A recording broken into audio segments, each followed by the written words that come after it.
Ассалаумағалейкум құрметті көрермендер, сіздермен Сакок кез арнасы және де мен Самғат. Достар, бүгінгі видеода мен сіздерге көпшіліктің сұрауы бойынша фид жүйесін қалай ашады, сол жайлы видео түсіретін боламын.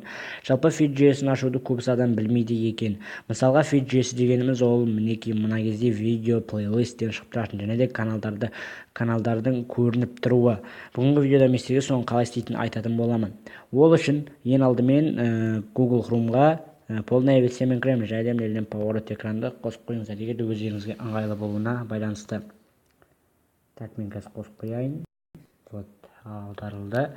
Енді мына жерден қазір youtube.com деген сайтқа кіреміз. Мінекей youtube.com.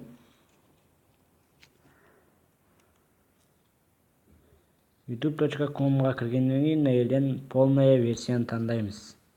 Достар, бұл обязательно полная версия. Полная версияны таңдағаннан кейін мына кезде сіздің каналыңыздың значогы тұрады. Вот осы кезде тұрады. Соны басамыз. Осы кезде басамыз. Басқаннан кейін мой канал деген болады. Соны басамыз. Мой каналды басқаннан кейін настроить вид страницы обзор деген болады. Соны басамыз. Соны басқаннан кейін осындай инструкция пайда болады. Және подписаться аңғасының настройканың фотосы тұрады. Соны басамыз. Соны басқаннан кейін елдегі настроить вид обзор дегенді қосып қоясыз. Және де не показывает информация в моих подписках дегенді де қосып қоясыз. Яғни көп тұру керек. Мінекей дәл менікіндей болып тұрса да болады, достар.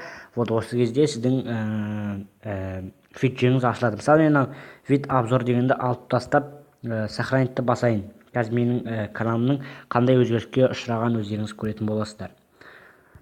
Мінекей, қарап отырсаңыздар, менің каналым вообще өзгеріп кетті. Яғни мендегі комментарий дегеннің бәрі өтіп кетіп қалды. Мен сондықтан да вид обзор дегенді қосып қоямын. Иә, достар, бүгінгі менде осындай видео болды. Бүгінгі видеода мен сіздерге фид жүйесін қалай ашу керек екенін үйреттім.